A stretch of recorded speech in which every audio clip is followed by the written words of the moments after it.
Well, welcome back, everybody. Happy 2022. Let's make this, as Mark Stiles says, a happier new year. Mark is may not be joining us tonight because he is in Florida, but Tom McCoy is back after an absence, being young Scrooge at the Company Theater production of Christmas Carol. Tom, welcome back. Oh, thank you to have me back, Dr. Joe. It was the most fun I've had in a very long time. I didn't realize how much I missed it. I think, I dipped in here and there and I talked ad nauseum about how much I loved it. But I've realized something about A Christmas Carol is that it's a pretty good analog to the I Am approach. Oh, please tell me more. So we're basically psychoanalyzing this guy Scrooge throughout the show. Mm-hmm. We're looking at his biological domain. I mean, he says it himself. Any slight disorder of the stomach can affect the mind. That's right. It's more gravy of you than grave. That's right. Lovely. Yep. Terrible pun. He should stick to his J job. But then we look at his home domain. Growing up in this boarding school, like basically not existing to his own parents, his social domain, but stick with the home domain, actually losing his little sister, who was this one anchor to the world. Mm-hmm. And then later on in his social domain, falling in love with this young woman, but then getting so in love with his work and so pressured by his coworker, Marley, that he loses his humanity, that he just becomes this money-making machine. Yeah. Until we realize, hey, he's kind of blown it. And that's probably the most challenging principle of the I Am for people, is that, yeah, you're doing the best you can. It's not a free ride. People were happy that Scrooge died in the vision of the future. And can you blame them? Mm-hmm. Right. They're laughing. They say, we'll go to his service if there's food. That'll be the most he's done for them. Right. I appreciate the way that you analyze Christmas Carol by applying the I Am, because that's what I'm hoping people will do, is they'll recognize that you can look at the four domains and how they influence who you are. So Scrooge was doing the best he could, but we didn't have to like it, and then he changes. Go on. Because you can still change. That's right. Small changes can have big effects. You control no one, you influence everyone. And his influence changes by the end of the show, as he says, I am going to help your biological domain, Tiny Tim. I'm going to do something so that you're here next Christmas too. It's pretty amazing. So thank you for that, Tom. And it's good to have you back. It really is. We are talking about, Dickens, who was years and years and years ago, but we also have something very special that's happening in a few days from now. It's a 50th anniversary. People may already begin to know what it is, but Tom, I wonder whether you could introduce our guest for tonight, who will explore this remarkable half-century anniversary. Well, born at a young age in England, I actually had to look this up to confirm. He wasn't even 1 year old when he was born. That's crazy. But in jolly old England, he studied law, music, and TV direction and production before moving to Massachusetts to work at WGBH in Boston, where he was the executive producer for both Masterpiece Theater and his own creation, the 1972 hit series Zoom. Welcome, Zoom Papa Christopher Sarson. Yes. Thank you. Yay! Hello, Christopher. I'm so glad to have you here, all the way from New Zealand, I might add, where it's Friday, which still freaks me out. Welcome. Tom, who's next on our hit list here? Hit list, okay. From humble beginnings as a puppeteer in a traveling street theater, he auditioned and was cast in the very first season of Zoom in 1972. He's been working in the arts ever since, with his films and musical endeavors being seen from Rome to Los Angeles. Hello, Tommy White. Hello, Tommy. Hello, everybody, and thanks for having me here. It is great. It's so good to see you. I tell you, remember this, guys, 50 years ago, we were all hanging out, 40 for some. 40 for who? Who's the next person? Well, Dr. Joe, a Boston-born veteran of both Zoom and the U.S. Air Force, with a service record spanning nearly 30 years, He has a wife and 2 children and lives in Southeast Virginia. Welcome back to the Dr. Joe Show, Kenny Perez. Pyers. Pyers. Yeah. Welcome, It's Mr. Pyers. Mr. Pyers. Sergeant. Was it? Sergeant it's one- Pyers. Right? How many sergeants are We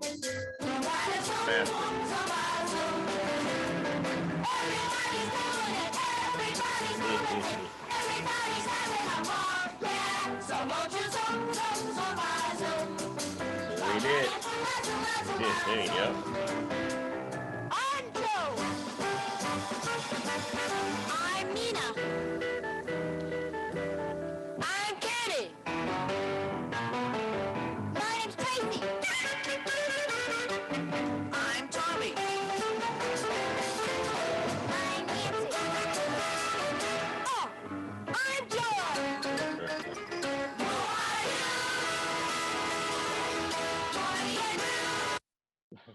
Thank you, Larry. Thank you, Larry Nelson, our executive producer there, our master of everything. Thanks. Yeah, that's what it was about. There's Stop it, even more. stop it, yeah. So yeah, incredible. 15 years ago. Let me jump right into this. Christopher Sarson, first, you are our Zoom Papa. How did you come up with this idea? Why Zoom? Well, first of all, I love children, and I love them as people, and I deeply believe that they are people with minds of their own, and if you can get inside their minds, they have wonderful things to tell you. And I have 2 children of my own, and in those days they were, I think, 7 and 8. And what triggered Zoom was them going into a birthday party. And the birthday party was full of other 7 and 8-year-olds who were having a good time, and they were talking to each other and, you know, that kind of thing. And they were kind of walking and that. And that was a nice essence of humanity working together. Yeah. And that appealed to me. And I thought, how do we get this on to television? Because I was working, as Tom said, on Masterpiece Theatre and other things in those days. And the most important thing that was happening when my kids went to this room of children who were already there was that they were saying, if not verbally, they were saying in their body language, I'd like to be your friend, but I don't want you to laugh at me. I am happy to tell you about myself. I'd like you to how do we go about this? And it was that how do we go about this that really appealed to me. And so that's what we tried to do on Zoom. We got 7 kiddos, 3 of whom are right here, kiddos. And we sort of put it together. And people have asked a lot about, you know, were they actors? Were they talented in working on the stage? And We actually, were just kids. a lot of you were just kids. Joe and Tom actually, Tommy, had stage experience, and that was useful, but it wasn't interesting in terms of who we picked. We picked kids who had imagination, and here are 3 of you. Talk about yourselves. Yeah. Amazing. Amazing. It is amazing, isn't it? I mean, It is. It is. Because we're still here, thank goodness, and we still got Zoom Papa, and we still got us as brothers and sisters, you know, that are out there, the 21 of us that are, you know, so it's wow. that's I the. think, Go on, I Tom. think, oh Tommy. yeah, I think we have Chris to thank for a lot of us being Yeah. together over these years. And Yeah. because as Edie pointed out to me once, how come we get along so well? We never really worked together, but Chris, you picked people that were outgoing and could get along with each other. It's extraordinary. I didn't know that when we put the first cast together. But what was really impressive when, as soon as the show went on the air nationally, we began to get phone calls. We'd like to be on Zoom. How do we get to be on Zoom? So we had to have auditions. And every single year from that day until I left 3 years later, and indeed for the first 6 years, they had we had to audition 1,000 kids a year. One of the criteria was that they lived within a 15-minute car ride from the GBH studios. Hmm. 1,000 kids. And how could we audition so many? Well, we got them in groups of 15, and they came into the studio, and Nuke Whalen, the gorgeous music director of the show, who incidentally wrote that We're Gonna Zoom, Zoom, Zoom that we just sang, and Billy Wilson, the choreographer, wonderful choreographer. You, Kenny, worked with him in the. Did you? Yeah, you worked with. Yeah, yeah. Emma Lewis School of Fine Arts. You and Yeah. Lewis. They were instrumental. Ballet. They were instrumental in what we were trying to do, and the three of us got the 15 kids in a circle. After we'd sung the Zoom song, of course, because all the kids knew the Zoom song who were auditioning. And we got them in a circle, and I started with a ball, and it was a ball that size, and I threw it to Kenny.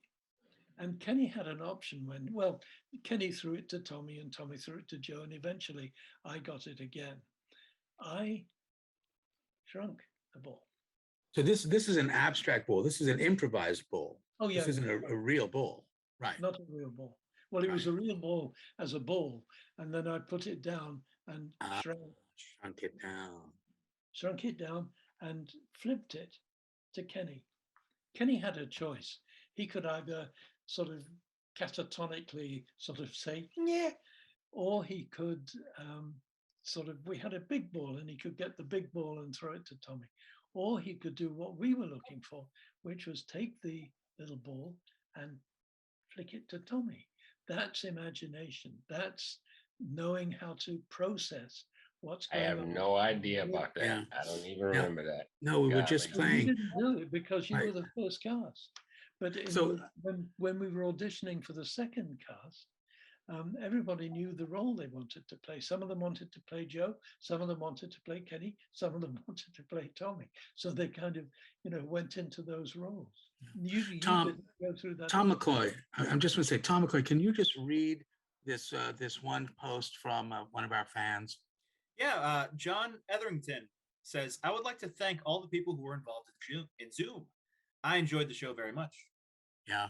And what I want to do is not only thank you, John, but I want to also thank the people who are involved in the Dr. Joe show, who are our sponsors. And so what we're going to do is we're going to take a break because we don't need to audition our sponsors. They've auditioned us. Larry, let's take a break. We'll be right back with the Dr. Joe show. Hi, we're back with the Dr. Joe show, talking about our 50th anniversary, the hit show Zoom, with Zoom Papa Christopher Sarson, Tommy White and Kenny Pyers. And I'm Joe. And I want people to know that the reason we're doing this now is because the 50th anniversary is actually this Sunday. So Sunday, January 9th at 7:00 at night on GBH, they are going to be rebroadcasting the very first show of Zoom. And what I want you to know, The very right? first national. The first national show, right? Because there was a pilot, which was just local a little before that, right? Like sometime in September, maybe? November or something. Right. September. But I want people to know, you may be listening to the podcast right now. The show will be available live streamed on GBH. We will have that link posted on the Dr. Joe Show Facebook page, and we were going to have it wherever we can put it. But if you don't see it on Sunday, it will be there for you to see. And what I would encourage people to do is not only watch it, but write to us here at the Dr. Joe Show. Write to us and tell us some of your thoughts. Zoom, one of the lyrics was, "Who are you? What do you do? Let's hear from you." How are you?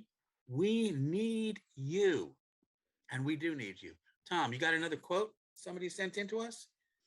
That's right. Michael Torno says, I was a child throughout the 70s, and one reason it was such a satisfying experience was Zoom. May I ask why Mr. Sarson left after the third season? Yes, The you hard may. questions. Christopher, Yeah. Can I answer it, Joe? please. I was running Masterpiece Theatre. I was running Zoom. It was, shall we say, a little busy in my life, and I needed a break, quite honestly. And we did an extensive search for my successor, and we found a guy called Jim Crum, who for some reason only lasted a year. I don't know why he left, but I left to sort of recoup from 4 pretty hectic years at GBH. I had That's something to crummy. add Sorry, to breathe. Christopher's statement that I found when I was doing some research about Zoom. Uh-oh. And Chris, what you said was when you left the show is that you thought that Zoom could last for another 50 years. And I see that you are definitely correct. Mm-hmm. Yeah, Mm-hmm. right. Yeah. My concept of Zoom would be that it was originally one of the pilots that I did was called Zoom In, Zoom Out. And the concept was that we were zooming into kids' personalities and we were zooming out into the community that they lived in. So it was a give and take. What are kids doing in their lives?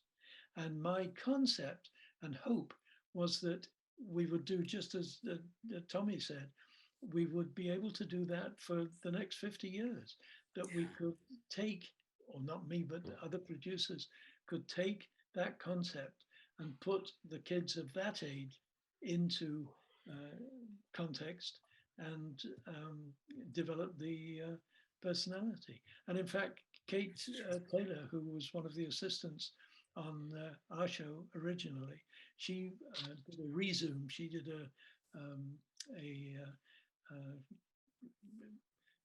The reboot. It was a repeat of Zoom in what, In the 1999. 90s, right. That was Pretty cool actually that one of my earliest memories was waking Really? up on a couch after a nap and Zoom was on. Yeah, that was the resume. Our in-studio producer, ATD, Larry Nelson, wants to chime in. Larry, what you got? I am 50, so I saw the show, I think, in reruns because one day Joe, you said that you were on Zoom, and I think I started to sing the theme song, Yep, you did.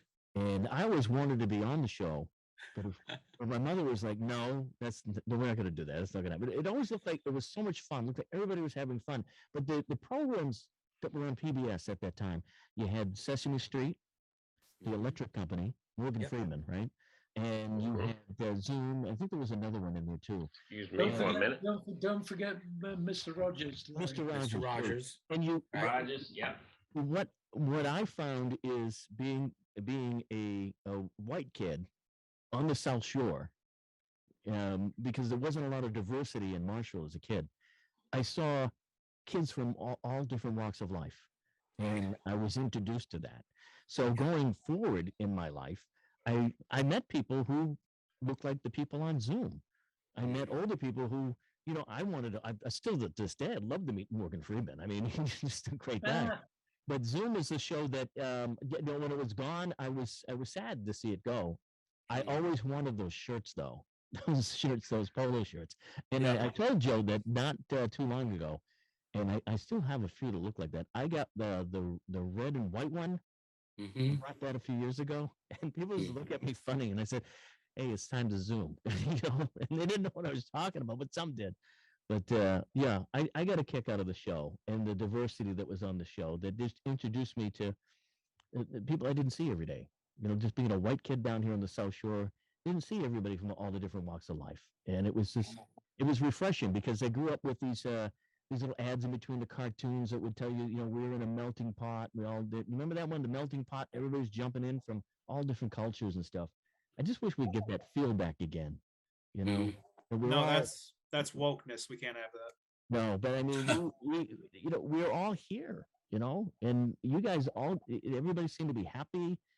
and getting along, and it was just a great show to watch. I was sad to see it go. I think I was so little though. I think when I started seeing some of those shows, I must have been about 3 or 4, and I think they ended it somewhere around 75 or 76.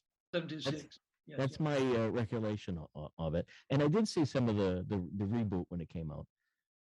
Can I speak to that for just a minute? Sure, Kenny. And what you just said is it's spot on, because when we were brought on to the show and were hired, and I didn't even like Tommy. I don't know why I threw the ball to him, but anyway. But we were like innocent and kids, and we weren't as young as the toddlers and 2 and 3-year-olds that don't see color. You just see another kid. Mm. But that's what we saw at that point, which is why, and that was 70s. Okay, Right. so it's like, yeah, that was just like kind of unnatural for what we were doing. But Zoom Papa, I don't know, he just had a vision, and then it came together, and then we mixed, as people, and that's it. Not just, oh, okay, here's this person, here's that person. They're not like me, and we just mixed. And I to this day, I don't even know why. Maybe Joe or Tommy could go, but that's what we did. That's what we did. Tommy, what do you think about that? What Kenny was just saying? Okay, so one great thing that happened during the audition stage was we had to sing show tunes, and I think I remember them holding up big boards with the show tune words and stuff like that.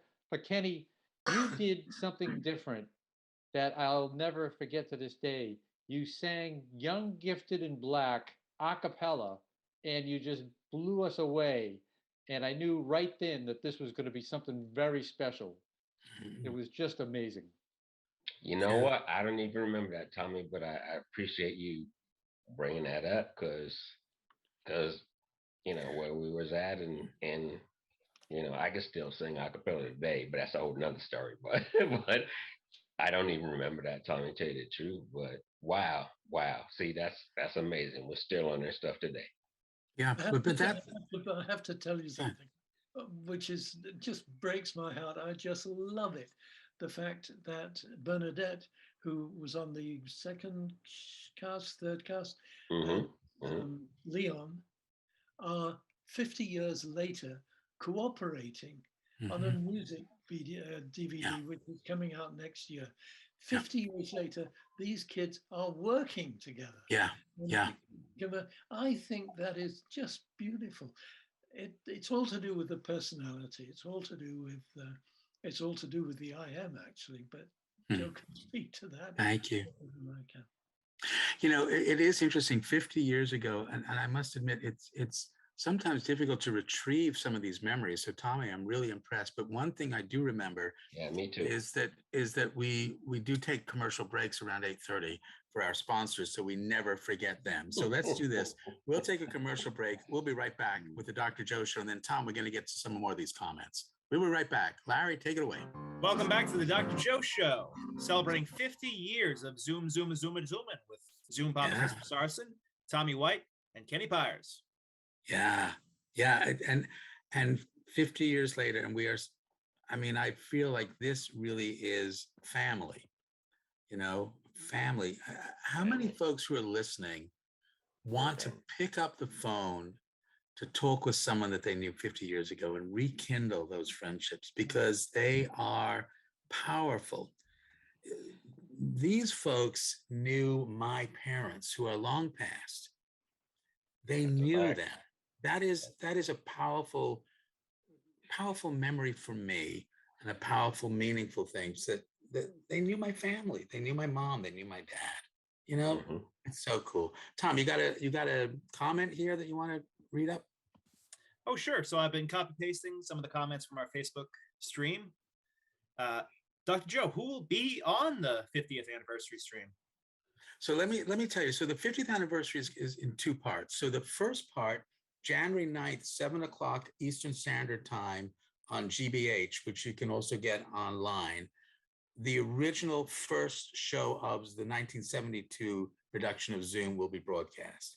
Then on January 26th, which is a Wednesday night, is that at 7 o'clock? Yes. Right, to 7 8. o'clock Eastern Standard. We are going to be interviewed by David Kemp, who actually had been a guest here on the Dr. Joe Show when he came out with his book. He'll be talking with Christopher Sarson, and then he will be talking with 6 of the 7 first casters. We're trying to find John. John, if you're listening, please call in, come be part of it, because we miss you. We miss you. But that will be happening on the 26th. So on the 26th, you'll be hearing from all of us, and we'll all be talking with David Camp. And I think he'll be asking us, who are you? What do you do? It's going to be fun. And what happened? And what happened, right? Yeah, so that's when. So listen in. Remember, guys, if you're listening to the podcast, you can still go to gbh.com and you'll be able to see the original Zoom show at any time. There'll be a link for it. Tom, another comment. And then a follow-up to that in early please. February. In early February, we'll be having other members of the other casts being interviewed in the same way as David Camp will be interviewing on January the 26th. That's something we're still putting together, and we'll certainly let you know when it happens so that you can be able to talk to the other Zoomers. Yes, and this is a really important part, Christopher. I'm so glad you brought that up, because even though there was the first cast, it's one continuous group. You know, I don't want people to think that it's the one group and then the next. It's seamless, it's continuous, and Christopher Sarson also deserves credit for that, because he, and I don't want to put words in your mouth, but there was that vision. The dilemma for the first cast was, how do you get rid of some of us so that we can bring in a second cast? And the solution was simple. It was just whoever was oldest, the 4 oldest kids. So Tommy, myself, Nina, and John qualified.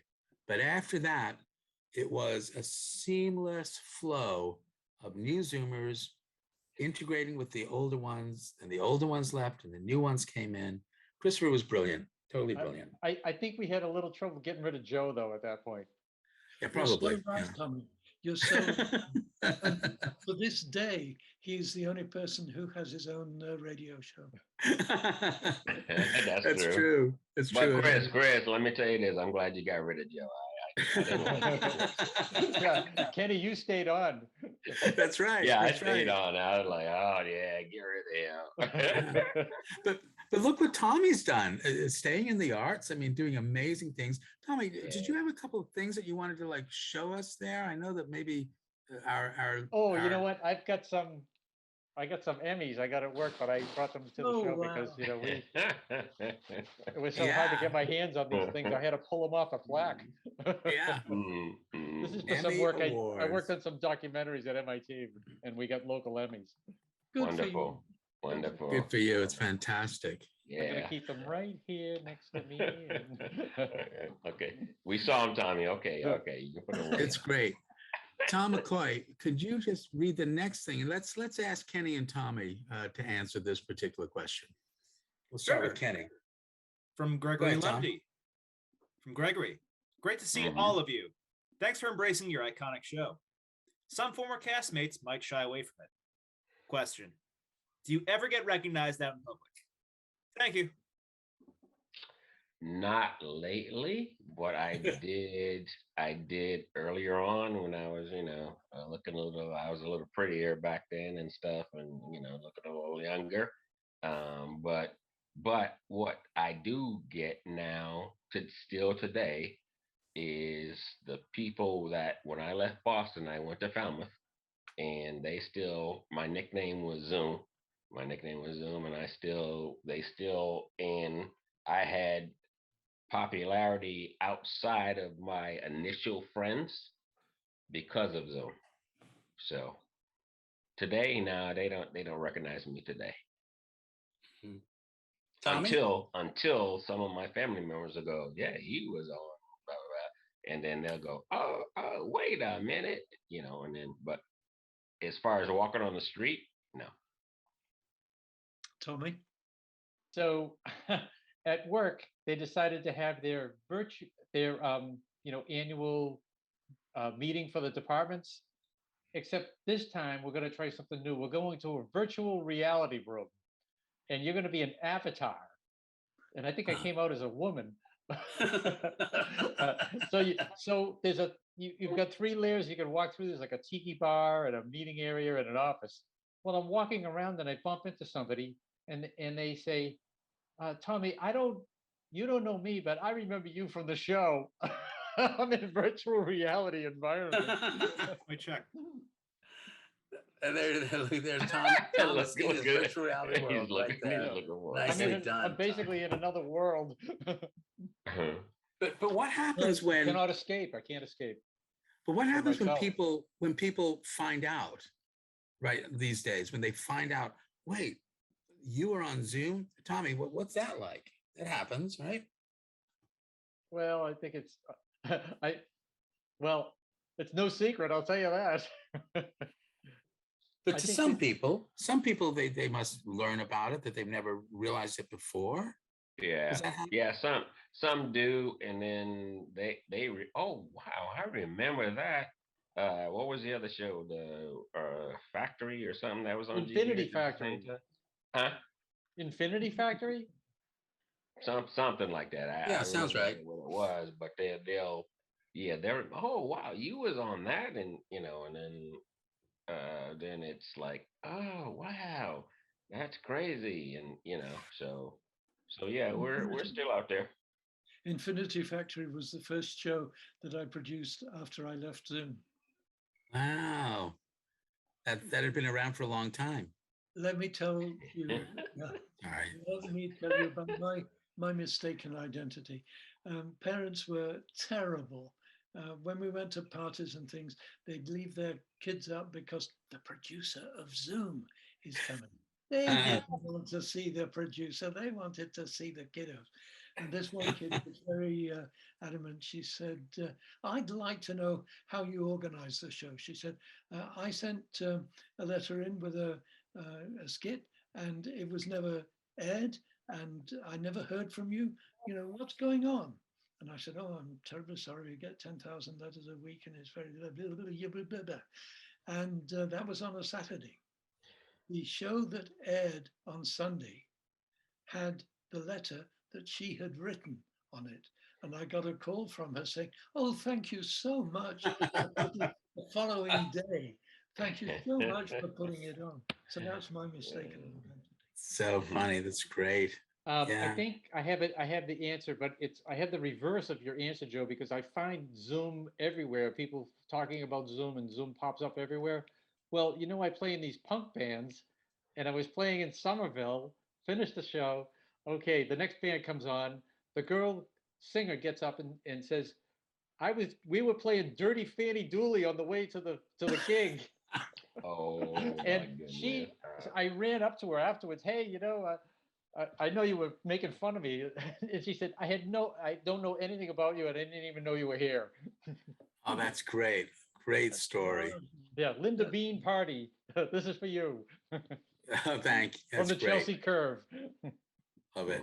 Love it.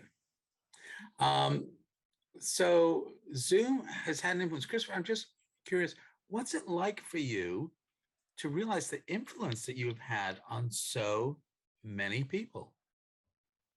It's a good question. Never ending. I'm learning more and more about the influence. And on the one hand, it makes me enormously proud. And on the other, it makes me enormously humble because I'm really lucky because I only thought of the idea.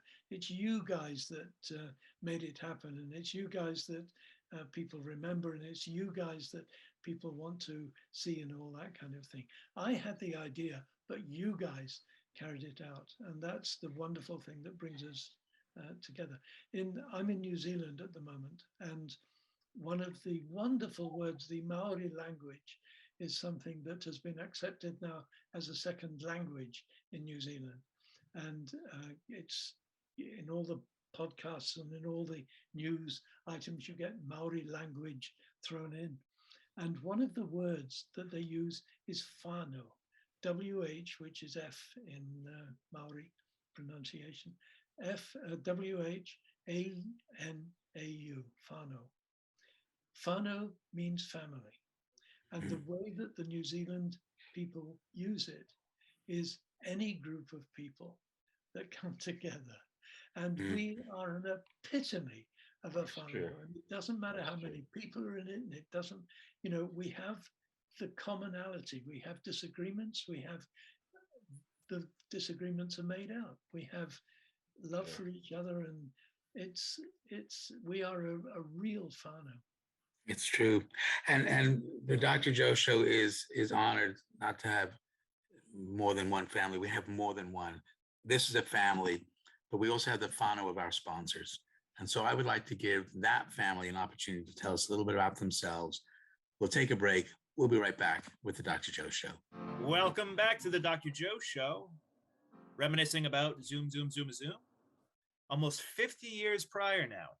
With Dr. Joe, of course, Christopher Sarson, Zoom Papa, Tommy White, and Kenny Pyers. Yeah. And while we were off air, we were talking about the possibility years ago that Zoom was not going to get funding. Christopher, could you start that story over again for our WATD audience? Sure. It wasn't tragic. There wasn't any time to be tragic. We just had to deal with it. And one of the ways we dealt with it was by putting Maura on the screen, and she said, hey, next year we may not be funded. If you care, please send us your photograph and we'll take it to Washington. And so that week we got 30,000 instead of 20,000, 30,000 letters included with these lovely little photographs in.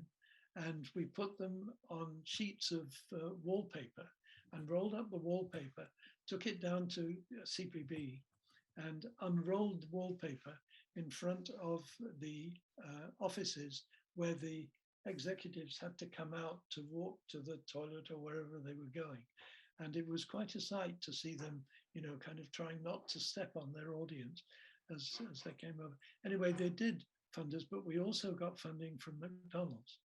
And we got this call and we went to Chicago, having prepared a big book of exactly what Zoom was and how they'd really benefit by sponsoring us, underwriting for us. And when we got there, the executives were all waiting for the chief executive to come in. Something went blank. We're just sharing our screen with people while you're talking, Christopher. Oh, okay. Okay. And so the chief executive came in, didn't even look at the book. He said, I love the show. He said, work it out with the financial people. And that kind of baffled us. But we talked to the financial people and got the money, and you know, that was fine. After we'd been working with McDonald's for a couple of years, I said to him, why did you fund us so spontaneously? And he told me this story, which if only I could have programmed it, I would have loved to save us the trouble. He said, I wanted to do something good for McDonald's, and I asked my son what his favorite television show was. He said, Zoom. I said, what's Zoom? He came up with the line I wish I'd written. He said, Dad, if you could get home at a reasonable time sometime during the week, you could see it with me. Oh, gosh. We came home, he said, one day, looked at Zoom, loved it, and then you guys said you wanted money. Wow. The power of children. The power of children. For our ATD audience, you can't quite see what we're posting on our live stream here, but if you take a look, you'll see a picture of Christopher Sarson, the Zoom kids, featuring Kenny down there, and then up in the corner, Tommy. This is from an archive that Christopher has honored me with holding on to, and we will be sharing that somehow with everybody, because it is a remarkable archive. Yeah, I don't have that one, so you need to send me that one, that's for sure. Yeah, it's wonderful. Thank you for putting that up, Tom. Let me point out, Tom, something that you may not have noticed. if you look at my right hand, in between my two fingers, there is a cigarette. That's true. I missed that. Yeah. I gave up Oh, 45 years gosh. ago, largely because of another Zoomer called Yeah. Ann Messer. She is now a doctor in Chicago, in Texas. She's now a doctor, but she was a doctor's daughter and full of, you've got to stop smoking. I bought my cigarettes in cartons of 200 and inadvertently I just kind of flipped one casually on my desk when I went out. And when I came back, she had got the other Zoomers in her cast to unwrap not just the boxes of cigarettes, but every single cigarette in all those boxes. And there was a pile of cigarettes, of I love it. tobacco, and that kind of thing, with a letter that I'm going to look out and bring. You don't have it at the moment, but Okay. it says, please, Christopher, we love you. Stop smoking. Oh, was that Anne? Yeah, that was Ann Messer. Anne, who is now a remarkable physician with an incredible nonprofit That's called right. One Yeah. Good Turn. We've had her on the show as well. But look what you've created, Christopher. Look what you've inspired. These young men and women who have done amazing things and continue to do amazing things. Right. I'm so glad you mentioned Leon and Bernadette about to come out with another album and doing One Good Turn. And Tommy has a whole documentary about Zoom. You want to just talk about that for a moment? That's lovely. 13 parts. I'd like to, but I don't even know where to start. I've been posting it up on YouTube in increments week after week.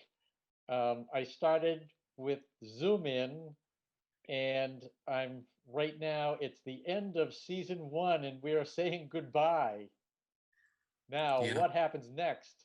Oh boy, Mm. you'll have to subscribe to my YouTube channel to find out. How do they do that, Tommy? What's your YouTube channel? I don't know what it is. It's under Thomas White. Okay, You Thomas just gotta have White. to We'll search. find it. It's the series is called Thomas, Zoom Tommy. Lost and Found. Zoom Lost and Found, and it's Yeah. fantastic. What a Wow. cliffhanger! What happens at the end of season 1? Mm. Tom, we've got a couple of other comments here. Let's go over to the one about the second one of Rick Kelly's there. Sure. Rick asks, do any of the Zoom members who did not overlap stay in contact with each other? Say from season 1 with season 4. Oh, yes. The answer is unequivocally yes. We are called the Sarson 21. The 21 people that Christopher Sarson directed, chose for the show, and we have stayed in touch with each other for this half century. So thank you, Rick, for the question. But that's what we're talking about. You know, this is family. What was the Maori word for it again? Whānau. Whānau. Yeah, whānau. Well, matter of fact, let me just add to that. We've had reunions over the past yeah. few years. So, yeah, we stay in contact. That's for sure. And people from different casts come to the reunion. It's And Mike Dean called me last night. He needed help with his Zoom. I love it. So funny. I just wanted to just say that, you know, I'm curious how Zoom has influenced your lives, you know, Tommy and Kenny. I'll just tell you briefly how it's influenced mine. The entire I Am approach that Tom started with, that the Dr. Joe show is based on, that all of my psychiatry is based on, is absolutely traceable right back to Zoom. Because we started learning about each other through the lens of respect and value, and that led us to trust each other. And that small change had a huge influence. So we've got a few minutes left. I ask each of you the same questions that I ask all our guests. The I Am, you know, has 4 domains: the home, the social, the biological, and the I See, how I see myself, how I think other people see me. Because they interact, a small change can have a big effect. So I'm going to ask you, Christopher, given all that we're talking about with Zoom and what it means, what small change can you recommend to the kids and the parents out there in general, and to anyone in general? What is Zoom message? What's a small change we can offer them? the thing that I would say, and this is absolutely spontaneous because I hadn't thought of the question until you just asked it. I would use the word listen. If you can listen instead of talk, which is exactly what we did on Zoom to the kids and that kind of thing, and the adults went along with that. If you can listen, you'll learn. And learning is much better than being taught. And you will, I'm not very good at preaching, but listen is my recommendation.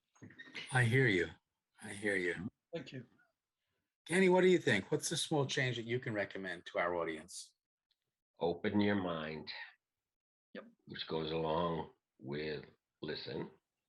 Open your mind and don't be judgmental. One of the favorite things that I like about where I'm at right now is people will just wave at each other and say hi and blah blah, and talk to you about stuff and this and that.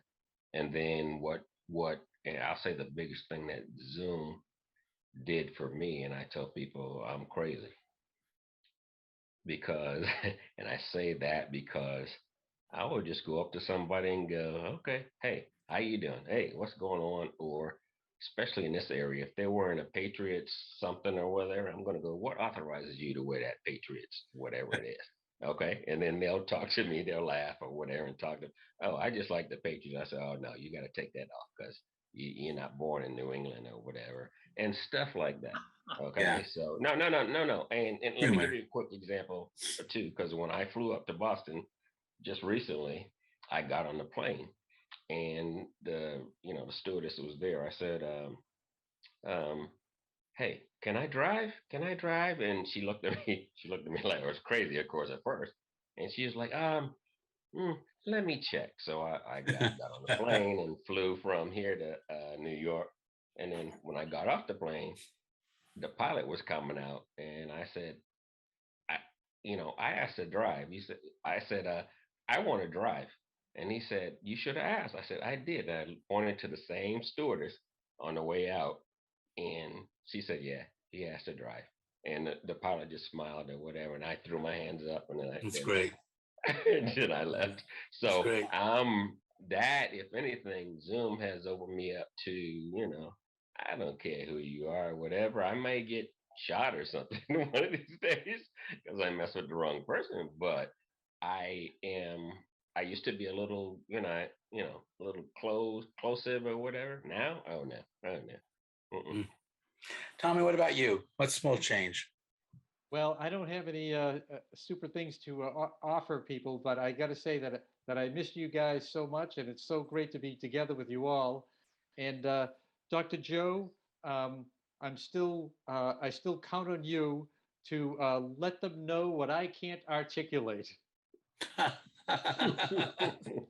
you remember this, just like the Zoom raps. Or I will, Tommy. I will for you. Don't worry about it. Just tell me. I'll let them know. Well, that's a small Thanks. change. I lean on you guys. All right, folks. Usually we'll say on others. I depend on others. You control no one, you influence everyone. You get to choose. We're going to keep that going on live on Facebook. So, folks, if you're listening, come on over to Facebook. You control no one, you influence everyone. You guys have had a huge influence on me. Thank you, folks. Tune in on Sunday night, but we'll see you back here at the Dr. Joe Show next week. Bye, everybody. Stretch the kindness, rush with madness. Is it sadness or just a show?